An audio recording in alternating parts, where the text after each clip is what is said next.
Amém. Mais uma vez, bom dia a todos. Enquanto você toma o seu lugar e se acomoda, quero convidar você a abrir a palavra de Deus na carta de Tiago, capítulo 4, versículos de 1 a 10, nessa manhã.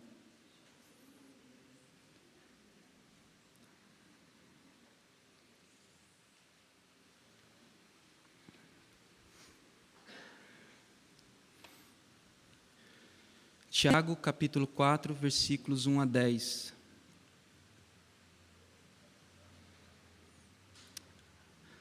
Amém. Então a palavra do Senhor diz assim: De onde vêm as guerras e contendas que há entre vocês? Não vêm das paixões que guerreiam dentro de vocês? Vocês cobiçam coisas, mas não têm. Matam e invejam, mas não conseguem obter o que desejam. Vocês vivem a lutar e a fazer guerras.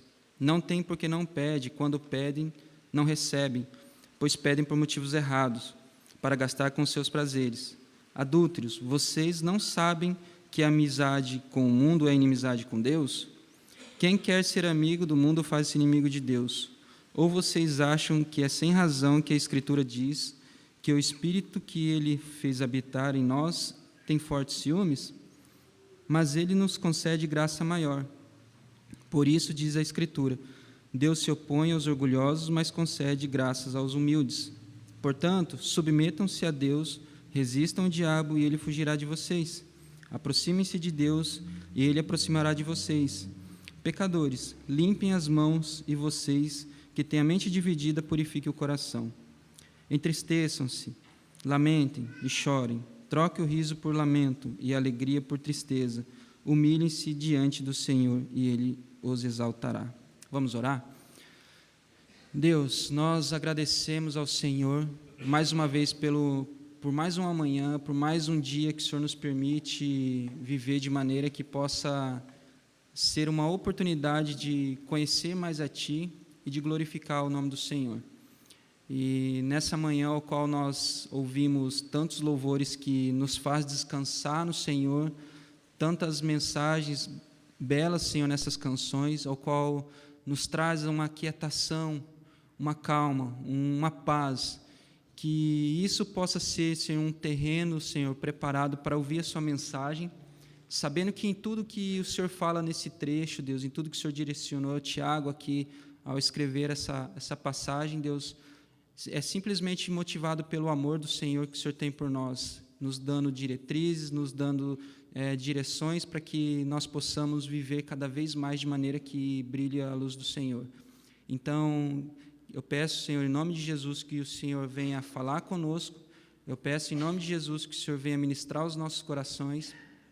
Eu peço, em nome de Jesus, que a Tua palavra venha ser, Deus, um divisor de água em nossas vidas a cada dia, porque as Tuas misericórdias se renovam a cada manhã. Então, a cada manhã nós temos a oportunidade de sermos ministrados pela Tua palavra, e nós Te agradecemos, Deus, por essas oportunidades. Em nome de Jesus, então, nós clamamos e pedimos que o Senhor venha falar aos nossos corações. Amém. Amém. Então, o Tiago escreve essa carta, meus irmãos, e tem alguns propósitos, né? A gente já vai chegar aqui no trecho principal, mas ele tem como objetivo, ao escrever essa carta, ele tem o objetivo de confortar alguns irmãos que vinham do judaísmo e, ao receber Cristo, eles tinham um estilo de vida transformado. Mas esses irmãos, eles sofriam perseguições por aqueles que eram os seus compatriotas, né? Então, se por um lado eles convertiam seus caminhos para Cristo, por outro lado tinha aqueles que eram do convívio que viviam perseguindo. Então, Tiago escreve para dar fortalecimento, para confortá-los, né? Tem o propósito também de exortar, né? Exortar os irmãos para que eles não se amoldem aos padrões antigos da vida deles, e tem também o propósito de trazer aos seus leitores ao centro da boa, perfeita vontade de Deus, e mostrar também que o culto não é só contemplativo, ou seja, não é só você se maravilhar com Deus, mas também é prática, você cultua Deus com a prática daquilo que você aprende. Então, é o equilíbrio entre o que a gente chama de ortodoxia e ortopraxia. E também se atentar ao próximo, né? Tem um capítulo que fala sobre a viúva, sobre os órfãos. Então, Tiago escreve essa carta para que os leitores tenham esse cuidado com os necessitados também. Então, esses são alguns dos principais propósitos da carta de Tiago. Vamos lá para o versículo 1, acompanhem comigo. De onde vêm as guerras e contendas que há entre vocês? Não vêm das paixões que guerriam dentro de vocês? Então, como eu quero convidar vocês a analisar esse texto aqui comigo, e o tema que eu escolhi para que a gente pudesse analisá-lo é fazendo as pazes com o novo eu. Então, tenha isso em mente. Por diversas vezes eu quero repetir isso, fazendo as pazes com o novo eu. E quando é que a gente faz as pazes com o novo eu? Bem, a palavra de Deus fala que quando nós nos entregamos para Cristo, quando nós recebemos a nova natureza, fruto dessa entrega para Cristo, o novo homem, só que ainda a gente está apegado às velhas práticas, ainda nós estamos apegados aos velhos costumes, ou seja, a gente recebe a Cristo, recebe a nova natureza, recebe uma nova realidade de vida, mas ainda a gente tem um pezinho lá atrás, né? Então, quando a gente está de mal com o nosso novo eu, por assim dizer, é quando a gente está nas velhas práticas. Então, a palavra de Deus diz em 2 Coríntios, capítulo 5, versículo 17, eu quero ler para vocês: portanto, se alguém está em Cristo, é nova criação. As coisas antigas já se passaram, eis que surgiram coisas novas. Então, nós estamos expostos a uma nova realidade de vida, a uma nova natureza, natureza em Cristo. E eles viviam aqui uma cultura muito forte, esses irmãos aqui nessa época, e por influência de diversas culturas, mas tinha uma que era muito, muito influente ainda nesse tempo, que era a cultura grega. E na cultura grega existia uma filosofia que chamava hedonismo. E esse hedonismo, a essência do hedonismo condiz em que você foi feito, você está vivo simplesmente para o prazer, né? Então, você deve buscar o prazer, você deve buscar tudo aquilo que te traz prazer, e o produto final da sua vida é o prazer. O propósito principal é isso. Então, isso era muito forte, isso ali circundava o contexto ali, e isso às vezes entrava na igreja, e Tiago escreve justamente também para alertar isso aos irmãos. Mas não é simplesmente o prazer, era um prazer assim, deturpado mesmo, né? Era um prazer que não vinha de Deus.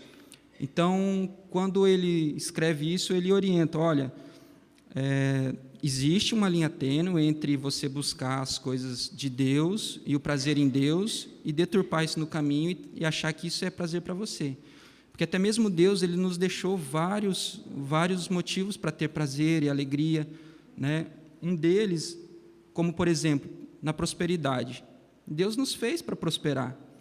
Só que a nossa natureza, ela deturpou isso com cobiça, né? Ao invés da gente buscar uma prosperidade sadia, conforme Deus nos proporciona e nos direciona, a gente vai cobiçando as coisas, e a gente vai por esse caminho, a gente deturpa aquilo que era para o nosso prazer em Deus e se torna um prazer na carne.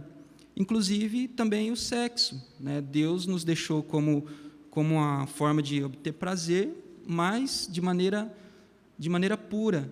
E a nossa natureza humana foi lá e faz uso disso de maneira deturpada e sem preceitos e sem respeito, né? A alegria na comunhão é outro exemplo. A gente tem a alegria em Cristo na comunhão, só que a nossa natureza, ela clama por influência, né? Enquanto a gente tem a possibilidade e o privilégio de desfrutar de uma alegria na comunhão, né, nossa natureza já quer trazer para nós um conhecimento, né, que a gente seja conhecido, que a gente seja visto, uma evidência. Prazer em glorificar a Deus, que é facilmente substituída por glória própria. E a gente sabe que o homem não foi feito para glória própria, o homem foi feito para glorificar a Deus. Então, quando ele atrai glória para si, ele não consegue suportar isso, né? Prova disso é que tantas pessoas que buscam isso acabam desanimando no meio do caminho, acabam acontecendo coisas até catastróficas, né? Busca de glória própria. E nessa quinta a gente falou também a respeito de algo que parece simples, passa despercebido, mas é uma realidade muito grande na nossa vida. Está lá em Eclesiastes, capítulo 3, versículo 11, eu quero ler para você. Deus, Ele fez tudo apropriado ao seu tempo. Também pôs no coração do homem o anseio pela eternidade. Mesmo assim, este não consegue compreender inteiramente o que Deus fez. Então, Deus colocou no nosso coração, no coração da humanidade, o anseio pela eternidade. Só que até nisso a gente deturpou. Até nisso nossa natureza, ela inverte esses valores. Por quê? Porque ao invés da gente desejar estar com Deus, ao invés da gente ter essa alegria dessa realidade ao qual nós estaremos com Deus, ter a consciência de que nós estaremos com Deus pela eternidade, que nós já estamos com Deus, e assim estaremos por toda a eternidade, e essa alegria, esse regozijo, a gente acaba colocando isso em coisas dessa terra, em coisas que são perecíveis, então, em coisas que frustram, em coisas que acabam. E nisso a gente acaba deturpando o sentido original do anseio pela eternidade. E às vezes a gente fala também, a respeito de alegria, de ansiedade, de compreender essas coisas, e às vezes a gente fala a seguinte frase: mas nosso deleite está no Senhor, nossa alegria está no Senhor. Até nisso a gente consegue fazer de maneira errada. É incrível como a gente tem essa capacidade de inverter alguns conceitos que Deus nos ensina e nos instrui. Porque quando a gente fala nossa alegria, nosso deleite está no Senhor, a gente usa isso não como uma afirmação de realidade, não que a nossa alegria aqui está lá em Deus. Na verdade, é o contrário. Deus tem isso para nos proporcionar. Deus tem alegria, Deus tem o deleite, Deus tem o descanso nele para nos proporcionar. Só que cabe a nós acessar esse recurso de Deus para as nossas vidas ou não. E muitas vezes a gente não acessa esse recurso de Deus. Eu gosto muito de um exemplo que tem no Antigo Testamento, que é Neemias. Neemias é um personagem incrível, você já viu falar. Ele reconstruiu os muros de Jerusalém, ele lamentou quando soube que o povo dele estava lá em cativeiro. Então ele se posicionou, foi diante do rei, pediu, orou antes, pediu para o rei, e assim ele foi para reconstruir os muros. Mas só que tem uma curiosidade sobre o nome Neemias, que Neemias significa aquele que Deus consola. Deus é o meu deleite. Então ele era um homem que descansava no Senhor, era um homem que entendeu que esse recurso está em Deus, que ele descansava em Deus, porque Deus o consolava. Então era muito interessante analisar Neemias com tudo o que ele passou, e mesmo assim o nome representar o estilo de vida dele, porque naquela época o nome era dado conforme a característica, não era simplesmente antes de nascer escolher o nome. Primeiro nascia, via qual era a característica da pessoa, e assim era dado o nome a ele. Então, Deus é meu deleite, assim como Neemias. Mas isso só é possível quando a gente busca Deus de coração. Ou a gente acessa essas benesses de Deus em oração, nos alegramos em Deus, ou nós buscamos alegria nesse sistema, no mundo, nas coisas que aqui existem. E é aí que a gente entende que a gente precisa fazer as pazes com o nosso novo eu. E, do contrário, a gente pode ver lá no versículo 2. Mas antes da gente ir para o versículo 2, eu queria só lembrar algumas coisas. Essa passagem aqui, meus irmãos, ela está num contexto da igreja primitiva. Ela está lá no tempo pós-Jesus, logo pós-Jesus, e a gente vai ver aqui que tem algumas coisas que dificultavam a comunhão, dificultavam o relacionamento do pessoal, algumas influências vindo de fora. Mas eu quero ser sensível e trazer para o nosso dia de hoje, entendendo que aqui a gente tem irmãos que caminham com Cristo há muito tempo. E a essa classe de irmãos eu quero convidar você a olhar para tudo isso que a gente tem a estudar hoje aqui, com os olhares de autoexaminação. Você olhar para si e ver se algo que foi dito, algo que a palavra de Deus está mostrando aqui, tem te chamado a atenção. Precisa te trazer a uma autoexaminação, né? Se algo aqui falou contigo, examine-se a si mesmo e mude o estilo de vida para a honra e glória do Senhor. Também temos uma classe de irmãos que veio até nós fruto de algum cansaço no meio da jornada, alguma decepção, né? Fruto de alguma situação que o deixou desconfortável. A esses irmãos eu quero convidar a olhar para essa passagem como um refrigério, entendendo que nós todos passamos por isso, e isso não é exclusividade nossa, que lá já na época de Jesus já existia conflitos, lá na época de Jesus já existia algumas coisas que precisavam ser resolvidas, e Tiago deixa isso muito claro aqui para eles, e isso serve para nós também como um refrigério, né? Aos novos convertidos, eu quero convidar a você olhar essa passagem como um refrigério. Um refrigério por quê? Porque nós entendemos que nós todos somos errantes, mas que nós buscamos as orientações na palavra de Deus. Então, a essas 3 classes, se você se enquadra em uma delas, olhe com esse olhar e deixa Deus ministrar no teu coração e falar a respeito dessa passagem. Amém? E o quanto antes a gente se resolver com essas coisas, essas questões, meus irmãos, mais cedo nós estamos libertos para progredir no reino, mais cedo nós estamos libertos e livres para poder avançar no propósito de Deus em nossas vidas. Então vamos lá para o versículo 2. Vocês cobiçam coisas e não as têm, matam e invejam, mas não conseguem obter o que desejam.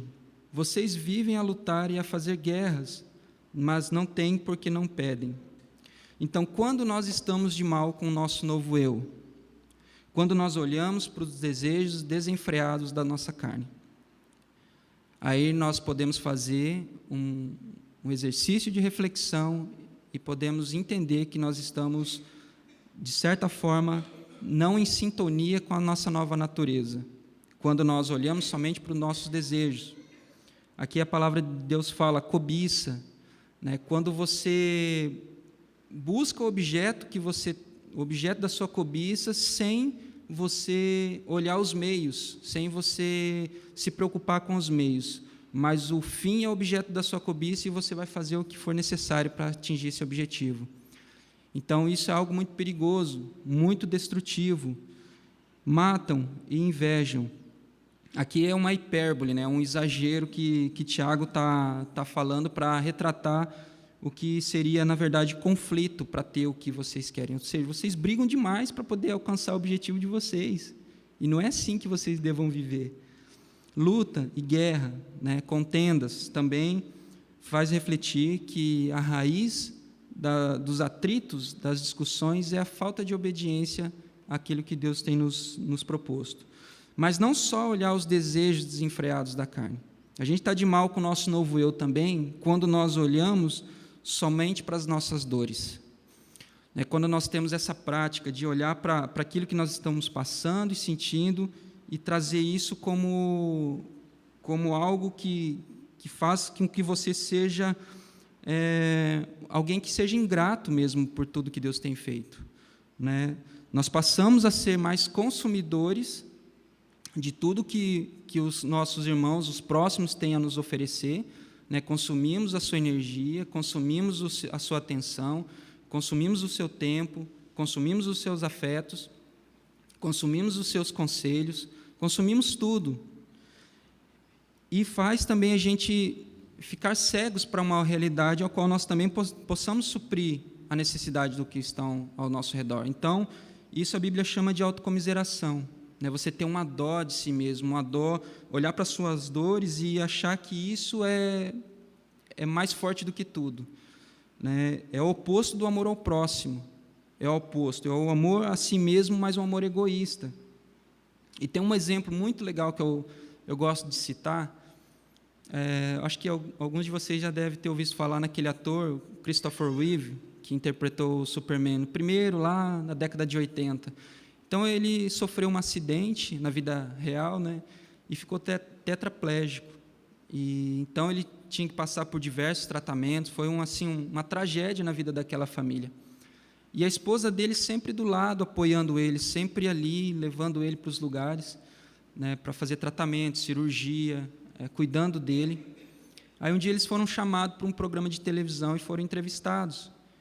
Então a mulher que estava entrevistando perguntou para ela, Dana Weaver, como que é vocês viver com essa dificuldade? Como que faz vocês passar por tudo isso? Qual que motiva, o que faz vocês prosseguirem? Porque deve ter momento que vocês se pegam num momento de tristeza, porque a situação de vocês realmente é difícil e tal. E ela respondeu tão sabiamente, ela disse assim, quando a gente percebe que a gente está caindo em lamento, quando a gente percebe que a gente está olhando demais para as nossas dores, a gente olha para o nosso próximo. A gente vê quem precisa mais do que a gente e a gente vai atender essa demanda.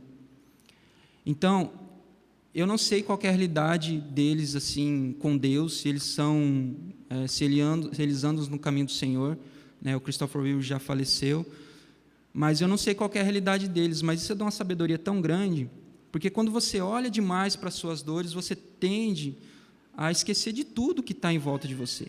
Você olha somente para aquilo e aquilo ali é o fim do mundo para você. E isso te impede de prosseguir, isso te impede de abençoar quem está ao seu redor, isso te impede de ver que tem gente que precisa mais do que você. Isso te faz olhar para quem, de repente, tem mais do que você gostaria de ter, mas você esquece de olhar para aqueles que têm menos do que você tem.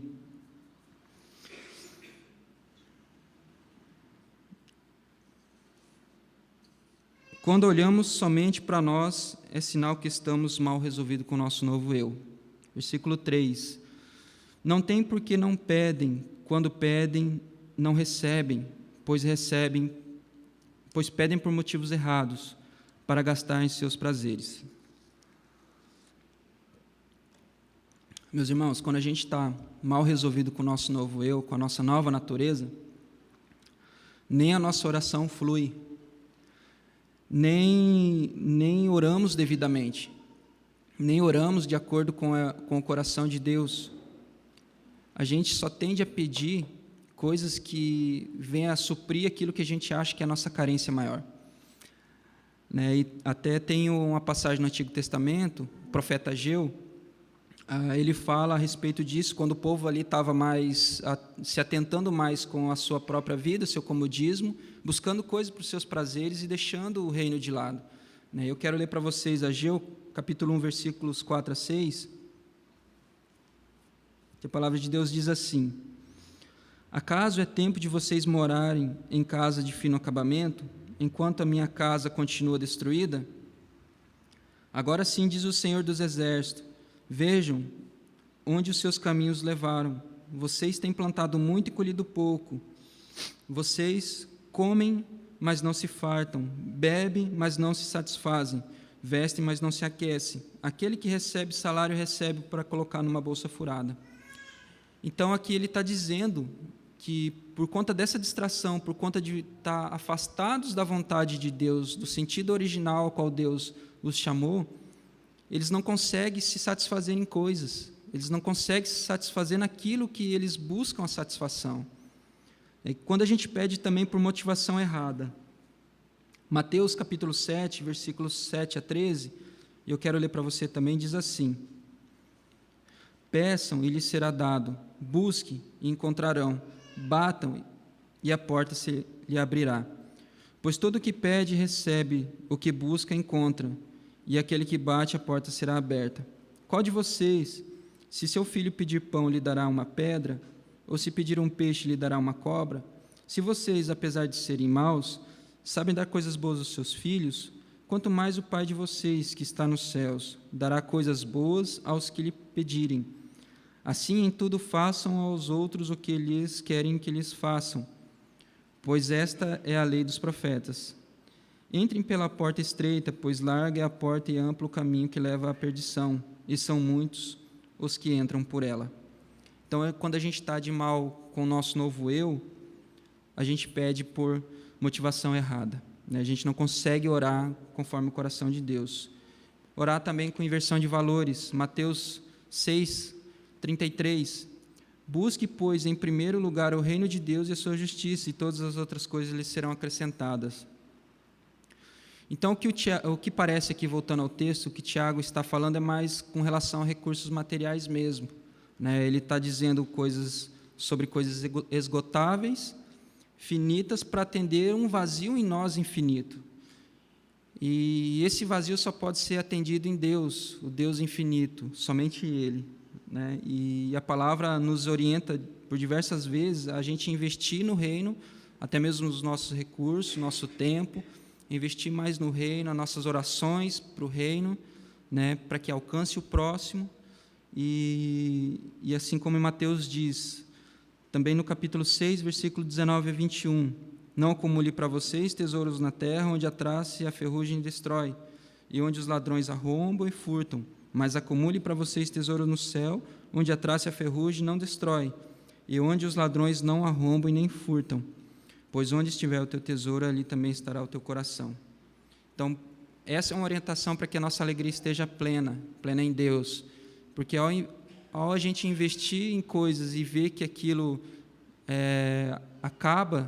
a gente acaba sendo frustrado. Então, a gente tem essa orientação para que a gente possa investir mesmo na onde não perece, né? No reino de Deus.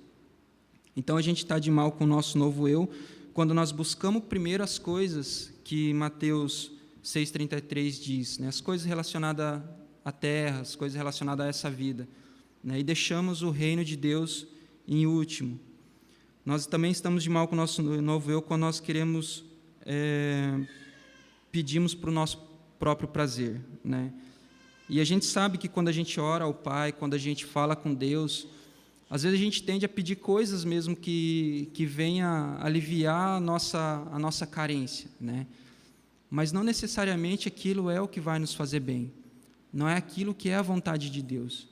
Eu acredito que quem é pai já teve que dizer não ao filho, e quem é filho também já recebeu um não do pai, né? Como a palavra de Deus diz aqui, somente Deus sabe o que é melhor para nós, né? Mesmo a gente sendo mal, a gente dá coisas boas aos nossos filhos, quanto mais Deus, que é amor. E a vontade dele é perfeita para as nossas vidas, meus irmãos. Então, não adianta a gente transferir para Deus, às vezes, uma culpa, ou um peso, ou um desejo frustrado, dizendo que Deus não nos deu, Deus não nos atendeu. A gente tem que confiar e descansar nele, que aquilo que ele está nos reservando é o melhor para nós mesmos. A gente precisa ter essa confiança em Deus.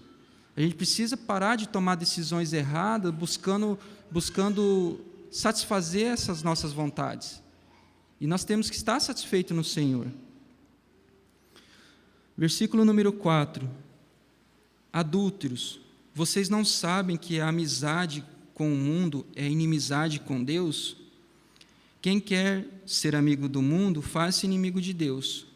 Então, Tiago aqui está sendo bem enfático, está usando uns termos até pesados para retratar para o povo que eles precisam mesmo se voltar para Deus. Quando ele fala adúlteros e infiéis, ele está dando uma ideia aqui de como se fosse uma noiva ou um noivo que descobrisse que o seu futuro cônjuge está o traindo com o seu maior inimigo. Quando ele diz mundo aqui, dá a ideia de sistema, do sistema sociocultural e político, né? Então, o que ele está querendo dizer aqui? Que se nós, sendo o noivo, descobrirmos que a nossa noiva está nos traindo com o nosso pior inimigo e não está disposto a mudar essa realidade, será que nós casaríamos? Será que nós levaríamos esse relacionamento adiante? Então, essa é a ideia aqui. Se a gente está vivendo de prática mundana, se a gente está vivendo de forma que o sistema rege, de forma que o sistema sociocultural e político nos instrui, a gente faz-se inimigo de Deus. Por quê? Porque a gente está se voltando para Deus e contra Deus e voltando para esse sistema, né? E a gente tem que entender uma coisa: não é pela vontade de Deus, é por nossa própria escolha, né? Se a gente toma essa decisão, não tem culpa de Deus nisso, porque Deus ele é a parte forte da relação, né? Deus é aquele que moveu tudo para nos colocar nessa esfera aqui, né? Ele fez todas as coisas, ele criou tudo com o poder da sua palavra. Ele disse: haja e houve. Né? Lá no Antigo Testamento, em Gênesis, a gente pode ver que ele disse: haja luz e houve luz. Haja o firmamento, aves e peixes, animais terrestres, tudo houve. Houve com o poder da sua palavra. Mas olha só que legal, para que fosse restabelecido o nosso relacionamento com ele, ele não disse: haja perdão. Ele mandou Jesus aqui. Jesus veio, nos ensinou, nos instruiu, fez milagres, fez curas para nos mostrar que Deus é bom. E subiu naquela cruz, deu sua vida por nós. Então não foi um simples haja, mas foi uma obra toda para nos mostrar que Ele tem um grande apreço por nós, que Ele tem um grande desejo por nossas vidas. Versículo 5. Ou vocês acham que é sem razão que a Escritura diz que o Espírito que Ele faz habitar em nós tem fortes ciúmes? Mas Ele nos concede graça maior. Por isso, diz a Escritura, Deus se opõe a orgulhosos, mas concede graças aos humildes. Então, as Escrituras dizem, né, e uma passagem que fala sobre isso é 1 Pedro, capítulo 5, versículo 5, que diz assim: da mesma forma, jovens, sujeitem-se aos mais velhos, sejam todos humildes uns para com os outros, porque Deus se opõe aos orgulhosos, mas concede graças aos humildes. Provérbios 3, 34, ele zomba dos zombadores, mas concede graças aos humildes. E tem mais passagens que relatam sobre isso.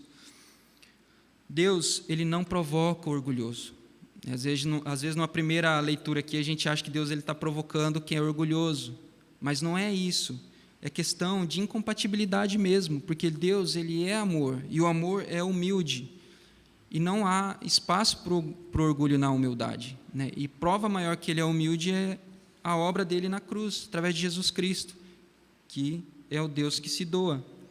Então, quando a gente está de mal com o nosso novo eu, quando nós somos orgulhosos, quando nós nos enquadramos como orgulhosos, quando nós nos identificamos como orgulhosos. Só que, para a glória do Senhor, nós temos a condição de fazer as pazes com esse nosso novo eu, trazendo para nós uma condição humilde, uma humildade em Cristo Jesus, porque Cristo, ele é humilde, né? Uma das características muito enfatizadas sobre Jesus Cristo na palavra de Deus é a humildade dele. E humildade, como a gente já viu aqui, eu quero só relembrá-lo, não é uma carência, não é falta de ter alguma coisa. Mas humildade no original, no sentido original, era alguém que tinha um defeito, era uma pessoa que não tinha personalidade, era uma pessoa que não falava, que ia sempre na ideia dos outros, era um Maria vai com as outras, digamos assim, num português mais claro. Então, Jesus Cristo veio e Ele trouxe da parte de Deus, né, a mensagem. Então, Ele não veio falar por si só. E Ele sempre falava: eu sou manso, eu sou humilde.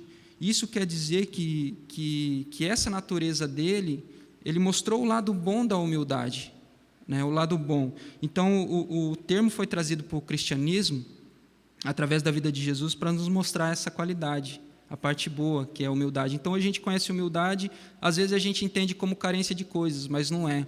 E a gente teve uma definição muito legal sobre o que é humildade, acho que no último culto que o pastor Diego ministrou a nós, que é: humildade não é a gente pensar menos de nós, humildade é a gente pensar menos em nós. Então, não é pensar menos de nós, mas pensar menos em nós. Versículo 7. Portanto, submetam-se a Deus, resistam ao diabo e ele fugirá de vocês. Aproximem-se de Deus e ele aproximará de vocês. Pecadores, limpem as mãos, e vocês que têm a mente dividida, purifiquem o coração. Entristeçam-se, lamentem e chorem. Troquem o riso por lamento e a alegria por tristeza. Humilhem-se diante do Senhor e Ele os exaltará. Então, aqui, Tiago está dando algumas das orientações bem práticas para o corpo de Cristo aqui. Práticas e diretas, né? Quando ele fala submetam-se a Deus, ele está dizendo mais na questão de obediência mesmo. É você buscar a Deus, é você buscar o desejo de Deus, e mesmo que isso seja contrário à sua vontade, aquilo que você está pensando ou querendo no momento, você se submeter à vontade de Deus, entendendo que ela é melhor, que ela é a única que traz retidão para a sua vida. Resistir ao diabo, ele fugirá de vós. Isso nos faz pensar e meditar que nós temos um inimigo, e esse inimigo ele está nos tentando sempre. Então, é uma realidade ao qual nós deixamos, às vezes, passar despercebido, mas nós precisamos nos posicionar. Né? Tiago fala, resista que ele vai fugir. Então, a gente precisa resistir, a gente precisa se posicionar, e a gente precisa entender que a gente tem a opção de não ceder às tentações que o inimigo nos coloca. Aproximar-se de Deus. Aproximar-se de Deus como? Se Deus é onipresente, Deus está em todo lugar.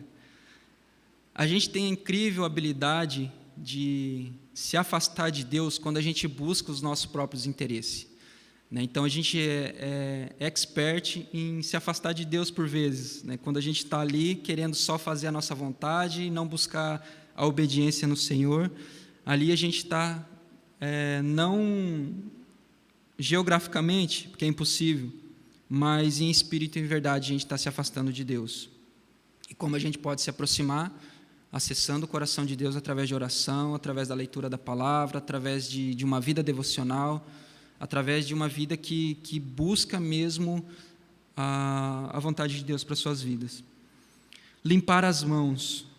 Então, limpar as mãos aqui, Tiago está fazendo uma referência ao Antigo Testamento, onde os antigos sacerdotes, eles se limpavam, limpavam as mãos para levar a oferta ao templo. Mas o sentido aqui original que ele quer trazer é que as suas mãos sejam, vocês trabalhem, vocês façam as coisas, mas coisas dignas, vocês façam tudo com transparência, com clareza, com honestidade. Então, os frutos do seu trabalho sejam limpos, sejam bem vistos. Mente dividida purifique o coração. Quem tem a mente dividida que purifica o seu coração? O que ele está querendo dizer com isso aqui? Isso quer dizer que você tem a inconstância. Ora você está bem, ora você está mal, ora você está feliz e empolgado, e é isso mesmo, a palavra de Deus está ministrando no meu coração, vou viver nisso, nessas orientações, vou obedecer a Deus. Ora você está vivendo de forma que você acha que é o correto. Então você fica dividido entre a vontade de Deus e a sua própria vontade. Essa instabilidade. Então ele está falando aqui, purifique o seu coração. Purifique a sua mente, o seu coração, para que tudo que entrar na sua mente seja permeado pelo Espírito Santo. Aí ele diz também, entristecer, lamentar, chorar, trocar o riso por lamento. O que Tiago está falando aqui parece ser um pouco pesado, nos parece um convite a uma tristeza profunda, mas não é o que ele está falando aqui.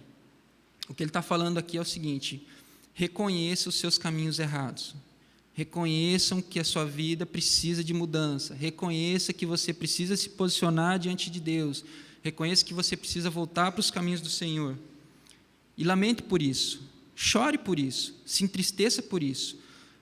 Troque o riso pelas lágrimas, ou seja, não festeje, não comemore sabendo que você tem algo para se resolver ainda. Se resolva com Deus, resolva os seus caminhos para que depois você possa experimentar essa alegria. Porque se a gente faz isso de maneira errada, a gente na verdade está escondendo um problema e não resolvendo. Então é mais ou menos isso que Tiago está falando. Entendo que vocês estão em conflito com essa nova natureza que lhe é proposta. Humildade, humilhar diante do Senhor. É reconhecer o quão grande e maravilhoso é o nosso Deus. É reconhecer que toda a boa vontade dEle para as nossas vidas é o que há. E reconhecer a nossa pequenez, reconhecer a nossa natureza falida. É confiar nele de maneira que a gente entenda que Ele possa trabalhar no todo da nossa vida, E entendendo também que a raiz de todos os problemas que enfrentamos, ela tem conotação espiritual, tem conotação com essa falta, às vezes, de obediência a Deus, essa falta de confiança, essa falta de entrega naquilo que Deus tem nos falado e nos proposto. E agora eu quero pedir que você abra em Provérbios e acompanhe comigo, que Provérbios 3, 5 a 8 tem a nos dizer. Na verdade, depois eu quero te encorajar a ler o capítulo inteiro de Provérbios 3, e eu creio que Deus pode falar muito conosco através desse capítulo. Mas vamos ler do versículo 5 ao 8. É uma passagem muito citada, conhecida, mas é muito legal ver o que Deus tem a nos falar nessa passagem. Capítulo 3, versículos 5 a 8.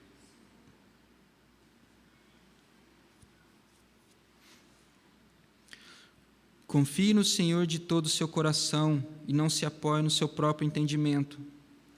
Reconheça o Senhor em todos os seus caminhos, e Ele endireitará as suas veredas. Não seja sábio aos seus próprios olhos. Tema o Senhor e evite o mal. Isso lhe dará saúde ao corpo e vigor aos ossos.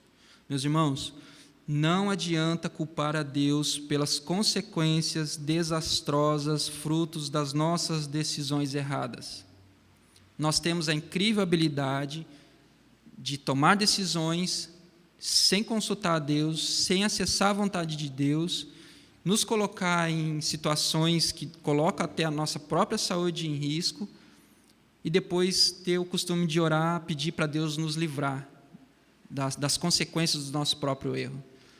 Então, quanto mais sábio é nós buscarmos Deus antes de tomar decisões, quanto mais sábio é a gente buscar a Deus e seguir a vontade de Deus para evitar o mal. E a palavra fala que isso trará saúde ao corpo e vigor aos ossos.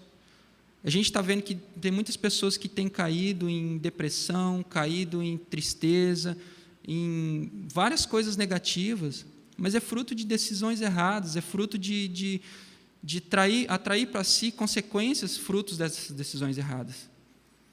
Então, se a gente apoiar o nosso entendimento no Senhor, se a gente buscar a Deus de coração, se a gente evitar o mal, até nisso, até na saúde do nosso corpo, isso vai sofrer influência. E a gente tem o costume de falar que aquela pessoa não envelhece nunca porque é muito tranquila, né? Então, é uma realidade. A gente descansar em Deus também vai nos trazer uma longevidade, né? E isso nos proporciona ter mais tempo para glorificar mais o Senhor. Esse é o propósito disso. Amém?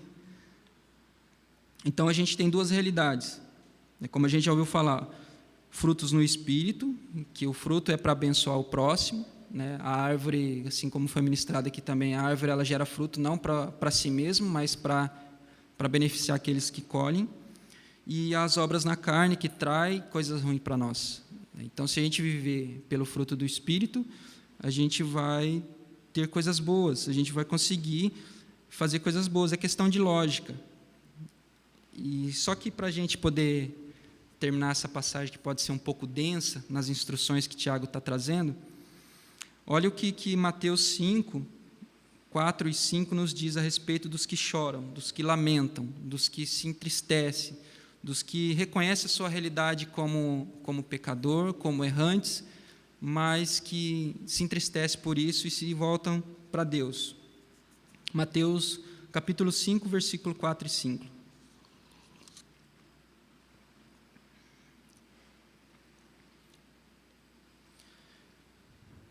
Bem-aventurados os que choram, pois serão consolados. Bem-aventurados os humildes, pois eles receberão a terra por herança. Bem-aventurados. Então, aqueles que choram, aqueles que se humilham serão bem-aventurados. E nós não temos uma palavra no português para traduzir o que seria um bem-aventurado. A gente tem o conceito, mas que felizes, aquele que tem o céu em si, um ser celestial, né? Ao contrário, seria o mesmo sinônimo seria, de repente, um enceusado, aquele que tem o céu em si. Então, bem-aventurados, mais que felizes, os que choram. Então, talvez um convite que fica para nós, para que a gente possa entender que nós precisamos fazer as pazes com essa nova natureza. Quando a gente olha para tudo isso que Tiago está falando e a gente se identifica com um desses pontos, a gente tem a oportunidade de chorar, de lamentar, de se humilhar perante a Deus. E assim como foi cantado hoje aqui, um louvor que falou muito ao meu coração, né, todo o trabalho está em Deus. Nosso trabalho é descansar em Deus. Então, diante de instruções fortes, diante de instruções, usando até alguns termos impactantes, nós temos a alegria de descansar no Senhor, de acessar esse deleite em Deus, de acessar essa alegria que está em Deus. Então, que nós possamos, meus irmãos, nos reconciliar cada dia mais, todas as manhãs, reconciliar com essa nossa nova natureza, com o nosso novo eu. Que a gente possa até mesmo, ao vir para a igreja, até mesmo com um sentimento de receber uma instrução, para que possamos passar a instrução para os próximos. Porque é muito melhor a gente vir com esse desejo, com essa alegria, do que de repente a gente vir com aquele peso e sabendo que a gente precisa, e às vezes a gente se encontra nessa situação sabendo que a gente precisa de uma palavra para mexer conosco, mas que possamos perseverar na vontade de Deus, que possamos obedecer a palavra de Deus, que possamos buscar as instruções do Senhor, e assim viver de uma maneira que agrade a Deus, viver de uma maneira que o Senhor fale aos nossos corações e a gente responda, diga sim para aquilo que Ele tem falado conosco. Amém? Eu quero convidar você a orar, para a gente, enquanto o grupo de louvor sobe aqui, convidar a ficar em pé e agradecer a Deus por esse tempo, agradecer a Deus por nos permitir ouvir a sua palavra. Deus, nós te louvamos, nós te glorificamos, nós te bendizemos, porque entendemos que toda a sua palavra serve de instrução, toda a sua palavra serve de exortação, de conforto, de consolo. O Senhor nos